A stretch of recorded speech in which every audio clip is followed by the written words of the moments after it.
আসসালামু আলাইকুম বন্ধুরা। আশা করি আপনারা সবাই ভালো আছেন এবং সুস্থ আছেন। তো আপনাদেরকে যেটা বলতে চাই সেটা হলো যে আপনারা যখন একটা ফেসবুক প্রোফাইল বা আপনার পেজ অথবা আপনার একটা ইউটিউব চ্যানেল খোলেন, সেক্ষেত্রে কিন্তু আপনাদের আর কি যে ফেসবুক বা আপনার ইউটিউবে থাকে আপনার, সেটা হলো যে সাবস্ক্রাইবার অথবা ফলোয়ার, সেগুলো কিন্তু একবারে জিরো লেভেলে থাকে। কারণ আপনারা কেবলে শুরু করেছেন। তারপর আপনারা হয়তো বা পরবর্তীতে কাজ করবেন, প্রতিনিয়ত ভিডিও আপলোড করবেন, কন্টেন্ট আপলোড করবেন। তারপরে ওই আইডিটা হয়তো বা 5-6 মাস বা 1 বছর পর গ্রো হয়, তারপর আপনারা একটা ভালো জায়গায় অবস্থান করতে পারবেন।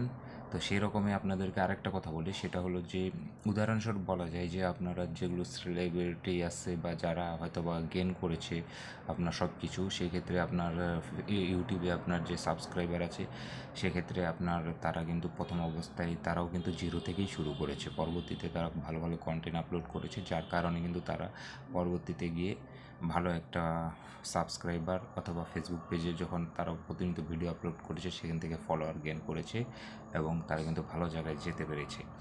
সেই ক্ষেত্রে আপনাদেরকেও আমি সেটাই বলবো যে আপনারা প্রতিনিয়ত ভালো কন্টেন্ট আপলোড করার চেষ্টা করুন, সেক্ষেত্রে আপনারা সাকসেস হতে পারবেন। এই হচ্ছে কথা। সবাই আসলে এই কাজগুলো করবেন, তাহলেই হয়তো বা সফলতা অর্জন করতে পারবেন।